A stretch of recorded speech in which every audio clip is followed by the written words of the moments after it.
Best English Jokes, страница 29. A man phones to the hospital and cries, "You must send help. My wife is about to give birth to a baby." The nurse says, "Calm down. Is this her first child?" He replies, "No, this is her husband." One day, a group of husbands and wives went to a scientific program. The doctor there was showing them brains from real people and telling how expensive it would be to buy one. He said it was $5 million for a brain of a woman and $10 million for a brain of a man. The men thought they knew why. One of the women asked, "Well, why is that, sir?" The doctor answered, "The men's brains are more expensive because they have never been used." Two old guys, John and Dan, are walking in a park and talking about baseball just like they do every day. John turns to Dan and says, "Do you think there's baseball in heaven?"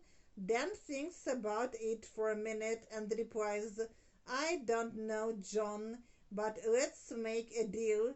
If I die first, I will come back and tell you, and if you die first, you come back and tell me if there is a baseball in heaven." A few months later, poor John dies. One day soon after that, Dan is walking in the park all alone when he hears a voice whisper, "Dan, Dan." Dan responds, "John, is that you?" "Yes, it is, Dan," whispers John. Dan, still surprised, asks, "So is there baseball in heaven?" "Well," says John, says, "I have good news and I have bad news." Страница 30. "Give me the good news first," says Dan. John says, "Well, there is a baseball in heaven." Dan says, "That's great. What news could be bad enough to spoil that?" John whispers sadly, "You're playing it on Friday." Страница 30. Polish remover. Жидкость для снятия лака. A Polish man moved to the United States and married an American girl. Although his English was not perfect, they lived well until one day he came to a lawyer's office and asked him if he could organize a divorce for him very quick. "Why do you want to get the divorce?" the lawyer asked. "My wife is going to kill me," the Polish man replied. "Why do you think that?" "I have proof." "What proof?" "She bought a bottle. I can read, and it says Polish remover." Paddy wanted to be an accountant, so he decided to take a test. Tester: "If I give you two cats and another two cats, how many cats have you got?" "7. "Now listen to me again. If I give you two cats and another two cats, how many cats have you got?" Paddy: 7. Tester: "Let's try that another way. If I give you two bottles of beer and another two bottles of beer, how many bottles of beer have you got?" Paddy: 6. Tester: "Good. Now if I give you two cats and another two cats, how many cats have you got?" 7. Tester: "How do you think 3 pairs of cats make 7? Paddy: "I've already got one cat at home." Страница 31. Mick was praying to God as his father walked by his bedroom door. "God bless Mommy and God bless Daddy, and please make Marseilles the capital of France." "Mick," said his father, "why do you want Marseilles to be the capital of France?" "Because that's what I wrote in my geography exam." Two hunters are walking through a forest when suddenly a big bear jumps out and scares them.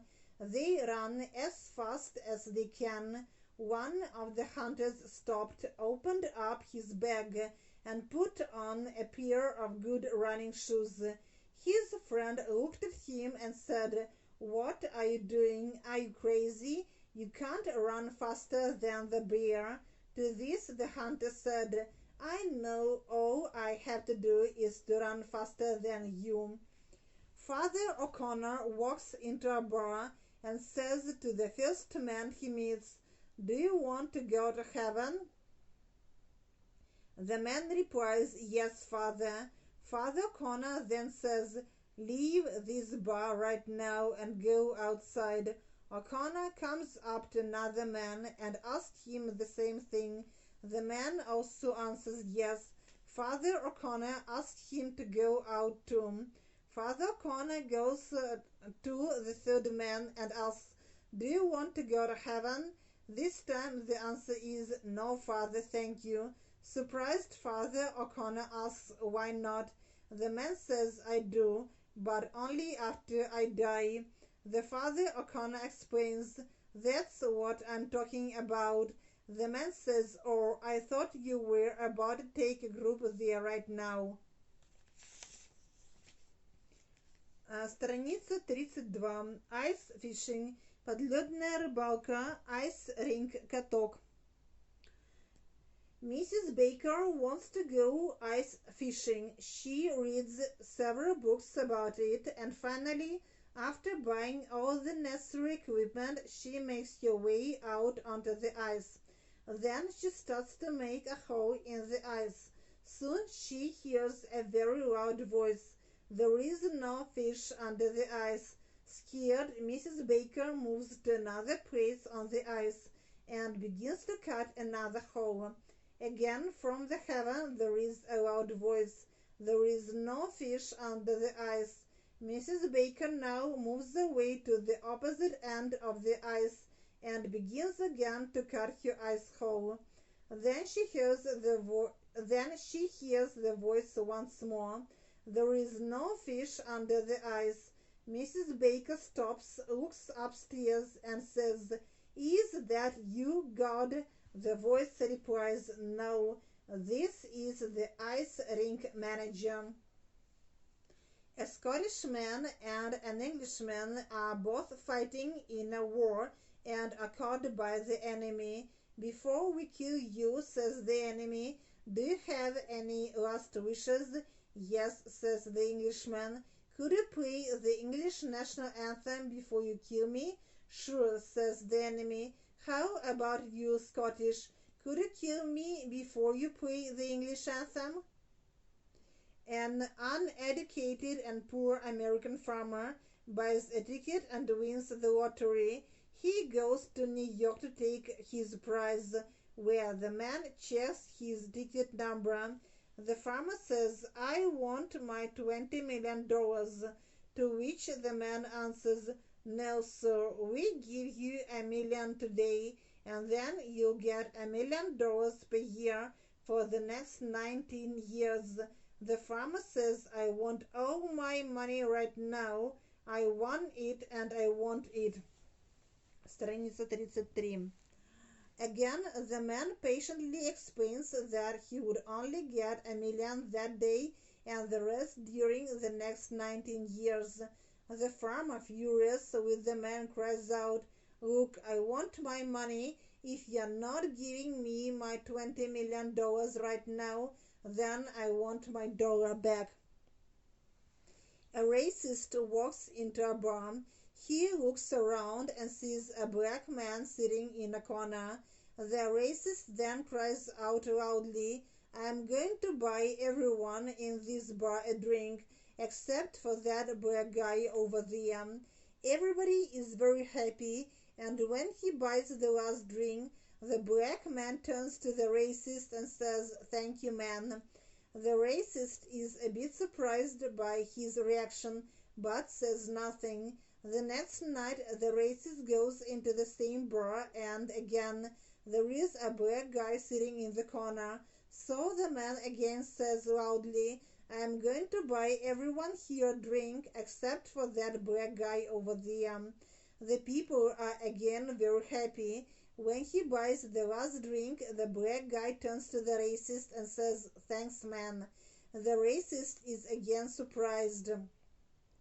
He asks the barman, "Why is that black guy thanking me when he's the only person I'm not buying drinks from?"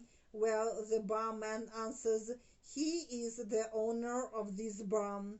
"Murphy, why don't you stop drinking and smoking?" asks Mrs. O'Leary. "It's too late," replies Murphy. "It's never too late," answers the kind Mrs. O'Leary. "Well, there is also no need to hurry," smiles Murphy. A priest is walking to his church when he sees two people sitting on the grass and acting strangely. He decides to look closer at them.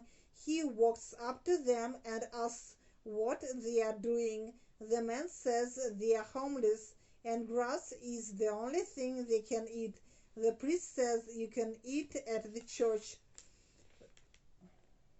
The woman says, "We have 9 children. Will there be enough?" "Oh, yes," the priest replies. "The grass is much taller near the church."